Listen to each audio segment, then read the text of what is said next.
Assalamualaikum warahmatullahi wabarakatuh.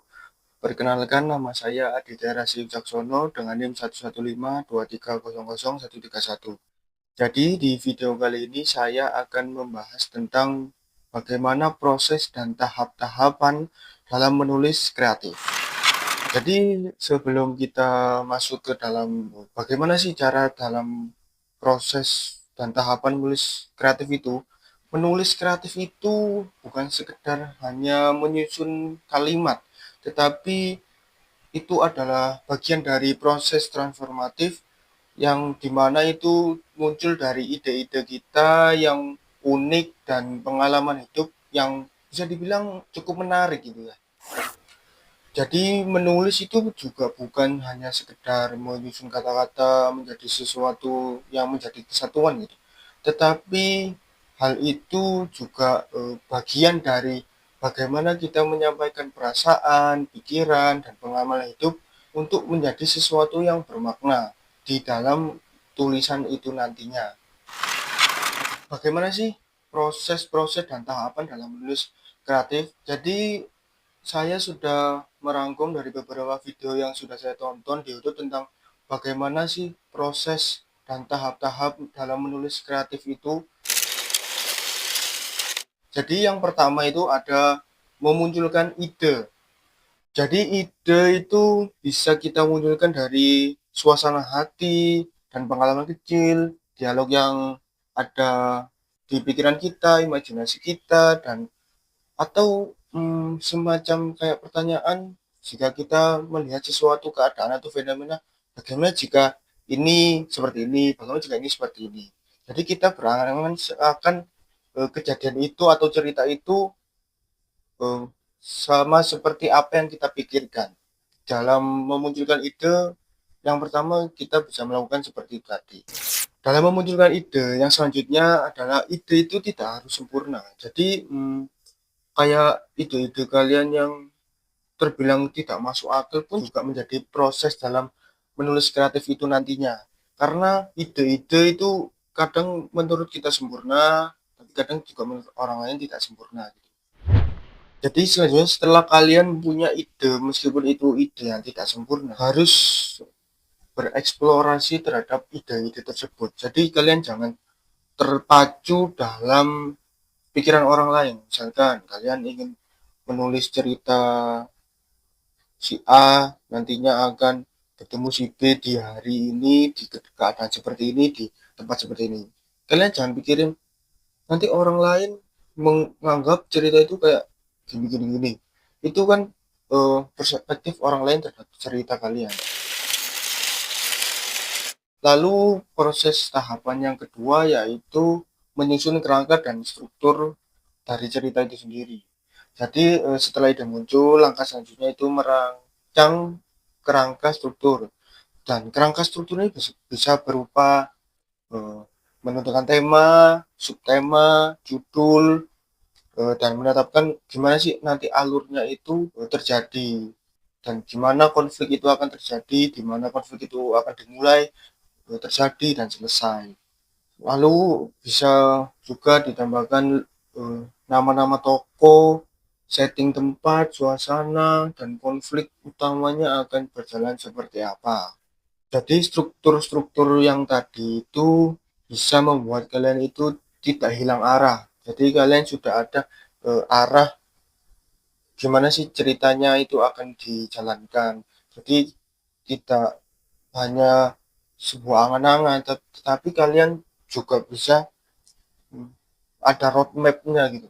Jalan utamanya, garis besarnya, cerita itu akan dijalankan seperti apa. Dan tentunya juga terarah. Selanjutnya bisa menentukan siapa yang akan menjadi pembaca cerita Anda. Misalkan saya mau menulis cerita fiksi bertema superhero. Jadi saya tidak mungkin, bukan tidak mungkin ya, kemungkinan kecil target pasar saya atau target pembaca saya itu adalah orang-orang tua ataupun lansia. Jadi saya menargetkan cerita-cerita fiksi superhero ini kepada anak-anak, remaja, ataupun juga beberapa orang tua yang sedang mencari cerita-cerita superhero atau cerita-cerita fiksi untuk anaknya. Jadi target pembacanya itu harus jelas gitu. Mau itu target buat semua kalangan atau kalangan tertentu pun itu juga harus ditargetkan. Yang selanjutnya itu ada menuliskan tulisan tersebut menjadi sebuah, ya nggak harus jadi langsung tulisan yang bagus, tulis aja dalam draft pertama seperti itu ya. Jadi ini istilahnya tuh turun ke lapangan dan mulai mengetik dan dengan bebas gitu loh. Jadi kalian tulis aja apa yang ada di dalam pikiran kalian. Fokusnya itu mengeluarkan semua yang kalian pikirkan tadi ke dalam bentuk tulisan. Jadi di tulisan ini tuh nggak harus langsung sempurna. Jangan khawatir kalau ada kesalahan ataupun kalimat atau kata itu kurang indah didengar gitu. Jadi di draft ini itu bisa dibilang kita untuk menyalurkan ide-ide mentah. Jadi ada dialog yang dibilang masih kasar gitu ya.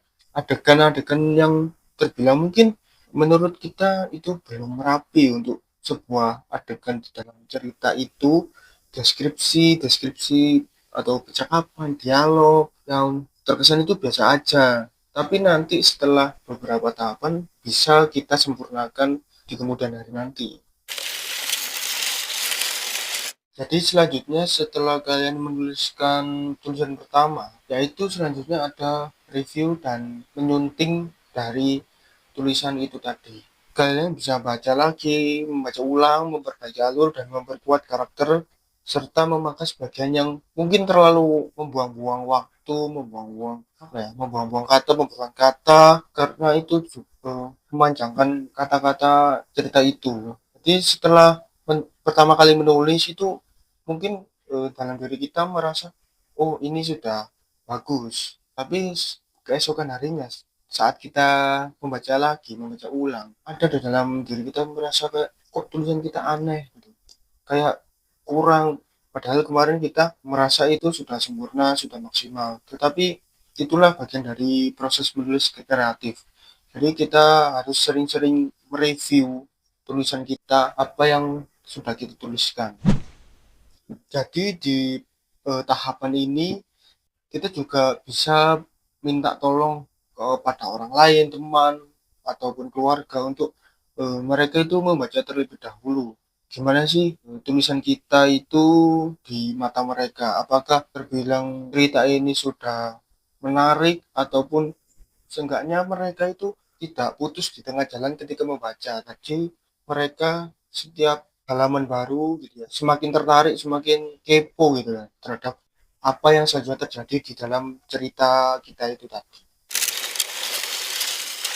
Selanjutnya yaitu bisa dibilang ini proses, ya proses final atau proses terakhir dalam menulis kreatif itu, yaitu ada finalisasi dan publikasi. Jadi di fase ini setelah kita review, membaca ulang, menyunting ulang, dan meminta pendapat orang lain terhadap cerita kita, yaitu kita memfinalkan atau menyelesaikan, dan pada akhirnya kita mungkin juga bisa mempublikasikan tulisan tersebut. Kita harus tahu yang kita mau kita apakan. Misalkan kita mau publikasikan, harus jelas kita mau diterbitkan di blog, dicetak ataupun dipasang di media sosial. Paling gampang mungkin menurut saya bisa di mana, di feed Instagram. Jadi per slide itu kita kasih tulisan kita gitu. Jadi kita nggak harus bingung-bingung harus ini terbit di blog ataupun dicetak dalam bentuk fisik. Seenggaknya kita mulai dengan cara apa yang kita kuasai dan kita bisa gitu. Kita juga bisa menambahkan seperti visual gambar ataupun layout yang membuat cerita kita itu atau tulisan kita itu jadi lebih menarik nanti ya. Jadi nggak melulu soal tulisan. Jadi publikasi ini bukan hasil akhir dari kita menulis kreatif ini, tetapi setiap karya yang kita tulis adalah batu loncatan untuk menjadi menulis ataupun karya yang akan di kemudian hari itu menjadi lebih baik dari apa yang kita tulis di hari ini. Oke, mungkin Itu saja yang bisa saya sampaikan dalam proses dan tahapan menulis kreatif. Mungkin sekian untuk video kali ini. Kurang lebihnya mohon maaf apabila ada salah kata, pengucapan, dan tindakan. Kurang lebihnya mohon maaf. Assalamualaikum warahmatullahi wabarakatuh.